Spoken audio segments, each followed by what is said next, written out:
Hi, this is Scott Daly with Statera Homes. Just letting you know that our new model home, the Aurora, is open in our new community in Lewis called Maritima. Maritima is located just 3.5 miles from the beach. It's one of the best locations that you're going to get for any new construction community, and the Aurora floor plan is like nothing you've ever seen.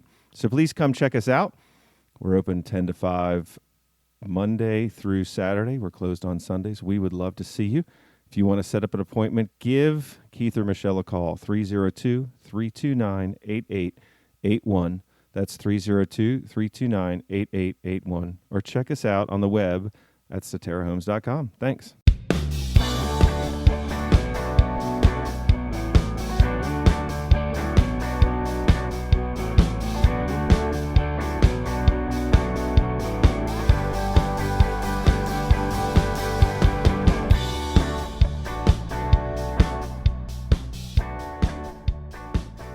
So you want to build a house? Welcome to the podcast by Statera Homes. I'm Scott Daly, and I'm here with my co-host, Jackie Kowaleski. Hello. And today we have a special shout-out to one of our podcast listeners. Jackie, break it down. Yeah, so we had a message from a person in Trinidad, which is pretty unique because they're not in the U.S., and we decided to give them a shout-out. So shout-out to Kiri. Hey, Kiri. Thanks for listening. Yeah. Down there in the Caribbean, we're going to be really jealous about your weather. Yeah. Trinidad and Tobago is a wonderful, beautiful country. I was actually there. Yeah. In 1994. What were you doing in 1994, Jackie? What month? Right. This was pre-Jackie. We're not dating her, but we just kind of did. Yeah. And, so I was there when I was in college, and now I'm dating myself. And beautiful country just off the Venezuelan coast in the southern Caribbean. And Kiri, thank you for your ideas for future podcasts. We will definitely keep that in mind. And we're going to reach out to you and help you put together your dream house, but we are probably not going to be your builder. No. I mean, I'll go down there. I mean, yeah. I don't do the building, but... No, they build a little differently in the Caribbean, generally speaking. I'd imagine. We are not yet a global company. No. But we have global reach with our podcast. Yeah. So that's amazing. So that's not exactly what we're talking about today. What are we talking about today? We're talking about smart home tech. Smart home tech. Right. So computers are, and technology and the internet and all this stuff is sort of coming together, and it's finally changing home building. And so we're going to unpack just a very, very small part of that. Mm-hmm. So, and here's the framework of the story, right? I do analogies. If you've listened to our podcast, you know I love a good story as a former English teacher turned builder. And so imagine this. So we are coming out of the COVID-19 pandemic as this is being recorded, right? Oh, yeah. So we are nearing the end of 2020, thank God. Mm-hmm.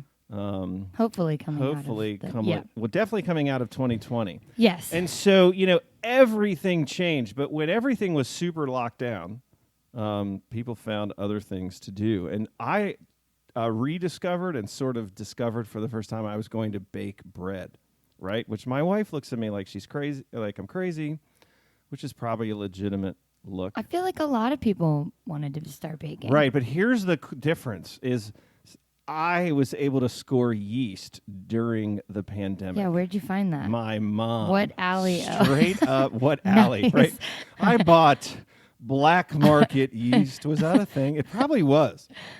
No, she not only had yeast, but she had like there's like regular yeast and then there's like yeast for the bread machine.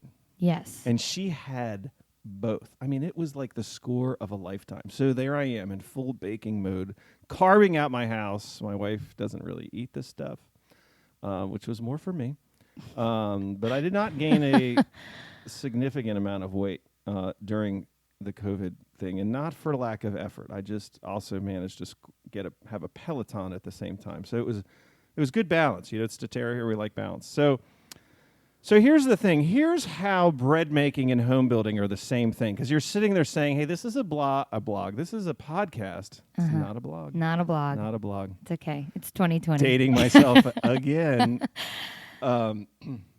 So here's how they're the kind of the same thing is at the core a house, just like bread, a lot of the core ingredients don't really change regardless of the house, of the builder, of the floor plan.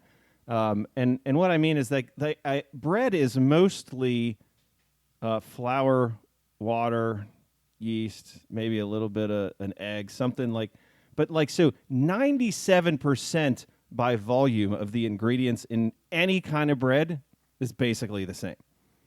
And then the devil comes down to the detail. So, the difference between white bread and wheat bread is just the type of flour, right?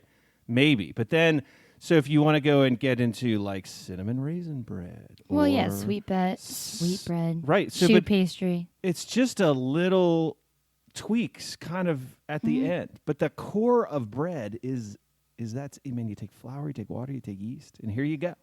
Mm-hmm. And then, well, there is no yeast bread, but I understand what you're saying. Right. Sorry. Here we go, Jackie.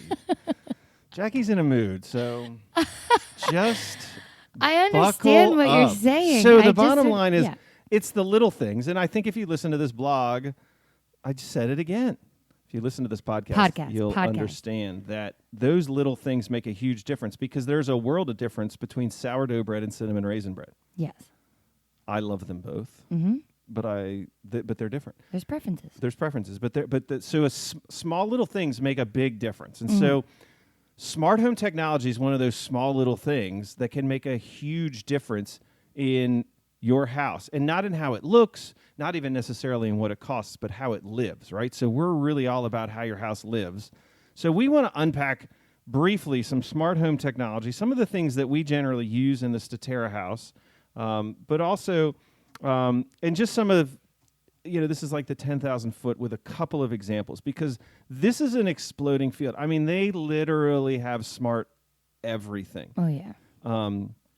And so to a point where I think you have to sort of back up and say, there is how I live, and there's smart home tech, and sometimes that smart home tech is not necessarily going to be the right thing for me.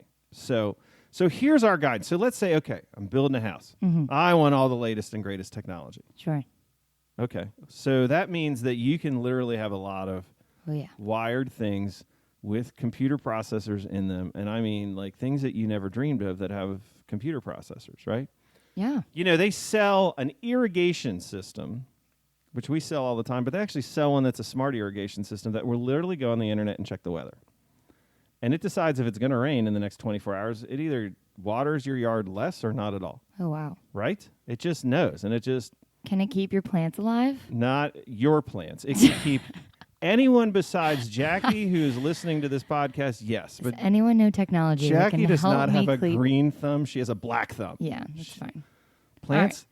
So I don't of that long. Plants go to die when you're Jackie, and then she sets them outside of her office and just abandons them on the back step of the Statera office, and they thrive in her absence. It's so. It's if sad. you're listening to this and you're a plant, don't come near Jackie. That's hurtful. You're gonna die. Okay. All right. I wouldn't go for the lawn irrigation system, but I know some people that probably would. Right. So that's a thing, and so then of course do you sell that? No, we don't, and that's a whole other issue. But it's fascinating. So there's just one of those. You can have a refrigerator that will take a picture of the inside compartment of the refrigerator so you can figure out what you have and what you don't have. That's crazy. You can have a refrigerator that literally has like a screen on it that's bigger than the TV screen that my grandparents had, and it will show pictures, and it will also track inventory, and you can coordinate it, and it will order your food. Yeah, well, you can play music. You can... Through your fridge. Yeah, through your fridge. Right. I mean, so you can get an oven that'll look up recipes, and if you say this is the recipe I'm using, it'll just know how to cook it, the time and the temperature. You can get just all kinds of things. You can get a faucet that knows the temperature that you want for hot water automatically, and so when you touch it with your fingerprint, it will turn your version of hot water, because so hot water is not all hot; it's a mixture of hot. Yeah. Can you do that for a shower head? You can set it up. Oh, absolutely, you can do that for a shower insane. head. You can get a digital readout, and you pick your temperature and say, "I'm person 1, I'm person 2." You push the button, it goes to temperature, and it beeps when it's ready. That's easy, but you can. So let's say you have a specific coffee pot, and you need a specific amount of water every morning. You can get a kitchen faucet that will fill your coffee pot to the required level. You can that same smart kitchen faucet, if it gets left on for more than 30 seconds, will email you and say, "Hey, I'm on." Stop. Right? So if you have little kids or something and you're not, it'll And the water's just and running. the water's just running. Maybe it's supposed to run. Maybe it's not. Maybe Wow. you want to know. Right? I did not know that. So here's the thing. Like, you can literally connect a lot of your house to the internet nowadays, and it will communicate with you. Yeah. And that really is, I would say, mixed blessings. Some people love that. They want to know. They want the information. They want all the cameras. They want all the data. They want this stuff. Some people are like, are you freaking kidding me? Yeah. I think we see a lot. I guess we see a balance, but I think I know more people that are on the latter side. Right. Some people are just like, look, I'll just open the fridge Yeah. when I need to know if I need milk. I don't need it to take a picture and Or text me. yeah, or they might not want all of that stuff. They might just want one of those. Right. Think, okay, you know what? This one thing in particular is pretty cool. Right. And so it begs a question, and the question is can versus should. So Okay. you can literally wire your whole house. I mean, smart fans, cameras, smart lights, smart light bulbs. Yeah, you can connect a light bulb to your Wi-Fi, and then you can control it. And that could be fun if you like have guests and you're not there and you want to freak them out. Maybe. But, that works both ways because then they're freaking out and they're in your house.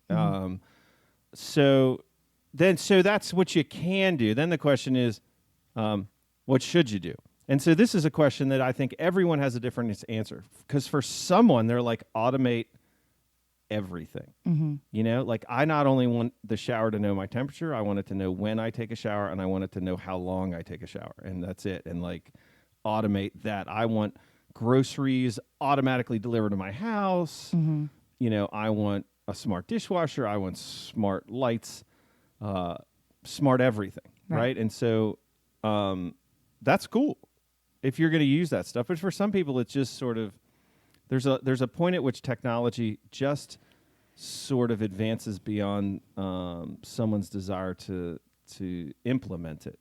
Right. And so that's kind of a thing. So anyway, so that's really what I think is how to think about smart home technology, because I think there's a lot of pressure to say, well, I need to do all this stuff in my new house, and I don't want it to be like out of date and all that. And you're like, well, we did some of the thinking for you, I would say. Right. We include some things in our home, which I'm guessing is what we're going to talk about, right? right. There we go. There you go. So we do. And so we look at technology like technology should not make your life more complicated. It should enable a better quality of life. That's the point of technology. And at some point when the technology is driving you nuts and it's beyond what you need, then that technology is probably not to any benefit to you. And so that's when you run into the can versus should. Like, take my stepfather. Okay. Great man. He's 86 years old. He doesn't email. Now, should he email? I mean, should he? Does he need to? Does he need to? He absolutely, he's gotten through 86 years. He's happy. He's content. He's never sent an email in his life. And so that's a point where technology's gone past him. And what does he, he doesn't go on the internet, and he doesn't have a smartphone. Now, my mom has all of those things. Same era. She has a smartphone. She has Facebook. She does all that That's stuff. a part of her life. And so she has managed to integrate the technology, and she uses some of that stuff and not other. And so the point is, it should enable a better quality of life. And if your technology is driving you nuts, then get rid of it. Right. It's more really of a about burden. quality of life. So, if a refrigerator that, knows everything about your life is something that's going to make your life, your quality of life better, then buy that fridge. But if it's not, don't. And don't feel like you have to. Right. So when we look at that, we have a pretty low bar in terms of the smart home technology that we include in a Statera home. But we can go further for people that want to go further. And so we've, roughly speaking, just sort of made 3 different categories of smart home tech. And so we're just going to break down those and how we implement them. And so I would say that there's really 3 categories. There's the smart home tech that works as an assistant, that comes alongside you and tries to make your life easier. There's the smart home technology that gives you information maybe that you couldn't otherwise get. And then there's a smart home technology that helps you save energy or conserve anything. And so we think that that is a good thing, and that's a great use of smart home technology. So, so let me break down some examples. So like the assistant, so Jackie, do you have an Alexa? No. No. Do you have a Google Home Assistant? No. No. So I know all my friends have them. all your friends have them, and they have an Alexa, and it's a speaker, right? Yeah, well, it's interactive. It's interactive. Do you use Yeah. Siri on your phone? No, I disabled my speaker on my phone. I think maybe I'm just paranoid. And you but- can't see Jackie, but I assure you right now, she does not have tinfoil on her head. She's not one of those crazy I think anti-technology people. She got vaccinated as a child, Right. I'm pretty sure. You don't have to disclose that here on the podcast, Jackie. That's a HIPAA violation, probably. I don't even know what HIPAA stands for, but they say it at the doctor's office, and it sounds important. no, I think that the Alexa. I mean, my sister has one. She loves it. Both my sisters do. They love their Alexa or Google Home, and it works for them. Maybe I will someday. Right. I'm just not up for it right now. I think She's got a lot on her plate. I value my privacy. I don't really know the limits of what that does, but I know a lot of people that use it, and they're like, And they "Hey, love it. that, Right. my phone's probably listening to me anyway." And I it say, is. It So is. what? Your data's everywhere. So Everywhere. it's probably silly for me to think that, but I just haven't gotten around to making a decision yet. So that's a huge realm of smart home technology, is this assistant stuff. And it's actually not something that we really do very often in our houses for just that reason, because there's privacy concerns, because getting something Alexa's tied to an Amazon account, ultimately tied to a credit card or whatever, and that's not something that, as your builder, we really want to get into. That's also stuff that really is easy to do after the house is done. You take the Alexa speaker, you plug it in, and boom, you have, link it Jeff up, you're fine. Bezos listening to everything you've ever said and selling it back to you. And you love it. I mean, why not? Yeah.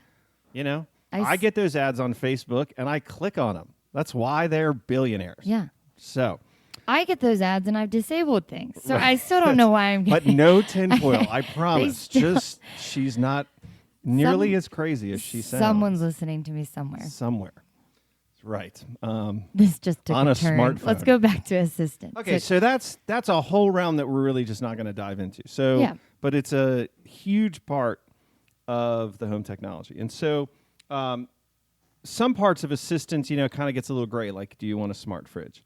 And are we able to get those types of fridges that you can set up? Absolutely. So it's great. We're not tying you to a specific brand. So if you really love some fridge and they have some technology that nobody else has, or that oven or something like that, we're Faucets, absolutely, whatever. yeah, we're able to integrate that into your house for your use later. And that's sort of that fuzzy area, I would say, between assistant and our next topic, which is sort of inform. Yeah. And here's where we do delve into that, because we like using Nest thermostats, and Nest thermostats can actually deliver you what we call a meaningful level of information about your house, whether you're in your house or not. Mm-hmm. They're self-programming. So we like, again, home technology that enables a higher quality of life. Most people that get a programmable thermostat don't program it because it's too hard. So a Nest thermostat programs itself around your life, but it's also connected through their apps. Right. So you can understand what's going on in your house, right? Because if your thermostat is set to 72 and it's 56 degrees, the Nest isn't going to tell you that what's wrong, but it's obviously going to tell you something is wrong. Well, what you mean by program itself is that it learns your patterns. Right. And then it continues those. That's right. So it kind of figures out when you get up, and it looks like the old school thermostats that were just big dials. It's a kind of an updated version of that, and that's how you adjust the temperature up and down. You just sort of turn it. It's very intuitive. Mm-hmm. There's different types of smart thermostats. Right. We just use Nest. We just use Nest, and because we think it's technology that is easily implemented. You can put an app on your phone if you want to. You can connect it to the internet if you want to, and it will work, but you can also not, and it will work just fine. Right. As well. It's an easy interface, easy to learn. Right. So that is one of these things that I think gives you a meaningful level of information without being too intrusive. So there are a lot of other things that will give you information. We have people that want to put, say, like water alarms in their crawl space. So that's a common thing that people will put in after. So we're setting up a dehumidifier in your crawl space, and it's an all concrete environment in a Statera house in a crawl space. But some people want to kind of know, hey, what is going on down there, and that's something you see. Another thing is great about Nest is it's very easily there is a Nest branded smart doorbell, which is something people are really interested in because you can see who's coming to the door, whether you're there or not. So and then they have cameras, and they also have smoke detector and carbon monoxide detectors. Right. And all of that can sort of integrate into the same space. And those are things that we do offer that we can very easily put together and sort of give you a package where if you want to monitor your house, a lot of people that are buying down here are second homes or they're retirees and they take extended trips. Right. You want to get online, know what's going on with your house. Somebody comes to the door when you're not there, you're going to get a notification. Your heat's not working or your AC's turned off, or you forget to turn it off when you leave and you want to turn the AC up because you're not going to be there for a couple of weeks. That technology we think really helps. Yeah. So it informs, it allows you to make some decisions, and because of the smart technology, you can take some actions based on those decisions that we think is going to make your life a little bit easier. Right. So that's the second category. The last category is conservation. Conservation, which is important. That's another big thing, is being able to save energy. Yes. Being able to conserve resources and things like that. So a great example of that is what we put in. We use this Haiku Smart fan, which is Wi-Fi enabled. It's a ceiling fan. It's a pretty high-tech ceiling fan, and what it will do is it will monitor the temperature in your room. It will interact with your thermostat, and it will work to keep you comfortable with your thermostat in a way that doesn't turn on your heating and air conditioning system, if that can be avoided. By simply moving a little bit of air around your house, you might be able to remain comfortable. Now, we always say, if you've listened to these podcasts, that a heating and cooling system is 100% efficient when it's turned off. Right. So if we really want to save you energy, everybody talks about how efficient these things are when we're running. Well, we're thinking, let's figure out how to make it run less. Right. And the Haiku fans are pretty amazing. We have one at the model. Right. And what is that? It's a 2-story cathedral living room. Yes. And when that thing comes on, I'm impressed at how much it can. It can move some air. Yeah, moves air. Right. So that is just one example of things that are conserving resources. So like I mentioned earlier in the podcast about the irrigation system that will, check the internet and dial down the irrigation. That's conserving water as a resource is another great example. So, and things like a smart oven will turn itself on and turn itself off. That's based upon the recommendations. You're not in a situation where you finish baking the cookies and you're so busy getting them out there that you leave your oven on for 3 hours. I do that all the time. I have done that. It's so bad. Right. Well, the oven now, you can get an oven that's going to just shame you and say, hey, why am I on? Well, I have refrigerators that actually just beep when the door is open or the freezer. Right. And I like that. That would be something that I would get again. Right. But my oven doesn't talk to me. I don't want an email from my oven. No, I don't want an email, but beeping's fine. Right. But I don't want to burn my house down either. Right. Yeah. What would you rather? How about you just be more Life accountable? Is full of difficult choices. Or you just stop baking. That's not an option. What? No more bread. No. Oh, well, you do that in the bread maker. So I've done both. Oh. There you go. You can actually use the bread maker just to make dough. It'll help your dough rise. Oh. So I got into the French bread, which really requires like an egg wash and things that you can't very easily do in a bread machine. Have you watched the British Baking Show on Netflix? Yeah, you told me about it. Okay. I haven't gotten through all the seasons. Not an amazing show? It just makes me hungry. What? Okay, I agree with that. But it's peaceful. It's like it's they're happy. so nice. The British people are they're nice. You root for them. Right. Okay, that's they not like give a plug America lessons in manners. And I say that personally. I'm not insulting Well, the our American audience. cooking shows is like you have 7 minutes and you only have mushrooms and right. Crayola And then they're like, and you have to integrate these rocks. Yeah. Like 3 minutes later, they're like, here's a rock. And you bake can with use it and one make me want arm, to eat it. And right. then it's all really intense and there's fire and Yeah. British Baking Show's in a tent and it's lovely and yeah. Anyway, There you go. I don't know why we started talking about that. So, ovens, bread. Ovens, right. So listen, that's just a very, very short philosophy on smart. And so what we understand is this. We understand that building a new house can be an intimidating process. And so what we want to do is we want to come alongside you and be able to walk you through that process. So we want you to be able to design the house that's going to fit your life, but lean on our expertise as you're walking through that process. And so this is a part of the process I think that can be very intimidating because it's not something we understand. Because you buy a refrigerator once every 15 years. And so if you haven't bought one, none of this stuff was an option back then. And so you're looking at some of this smart home technology and you're saying, I don't know what I really need. Can somebody give me some guidance? And really the guidance comes from how you live. You know, I don't want an email from my fridge or a text message from my fridge. Sure. Fair enough. Some people do. I absolutely want to be able to be out and about and find out if I need more yogurt or whatever. And so that would enable me to have a better quality of life, because that's what a new home is all about, is quality of life. And that's what we want to do, is we just want to help you build the house, and we want to make that process a lot less intimidating. And so you know about how you want to live, we know about how to build, and we just want to put those two together, understand enough about your life so that we can design a house that works around it. That's really what it's all about.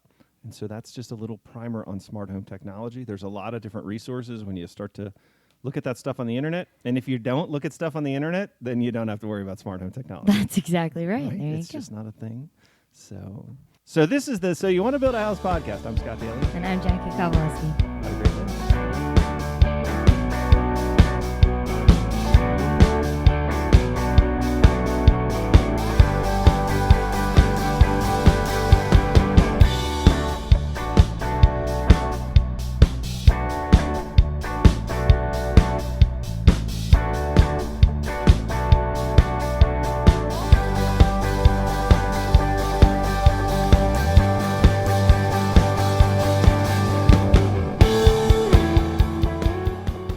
So You Want to Build a House is brought to you by Statera Homes. Statera Homes is a craft home builder in southern Delaware. This builder finds value in working with you to build a home that is the perfect fit for your lifestyle. Statera truly sets themselves apart from other builders in the area. To find out more, visit their website, www.staterahomes.com. That's STATERAHOMES.com. Or call their model home at area code 302-329-8881. That's 302-329-8881. Music from this podcast was by the band Defining Parallel from their recent single, Painted Lives. Thank you for listening to So You Want to Build a House. To stay updated on the most recent episodes, subscribe to this podcast on iTunes or Spotify or wherever you found it to begin with, or check out Statera Homes' website, which is, again, www.staterahomes.com. Thank you very much.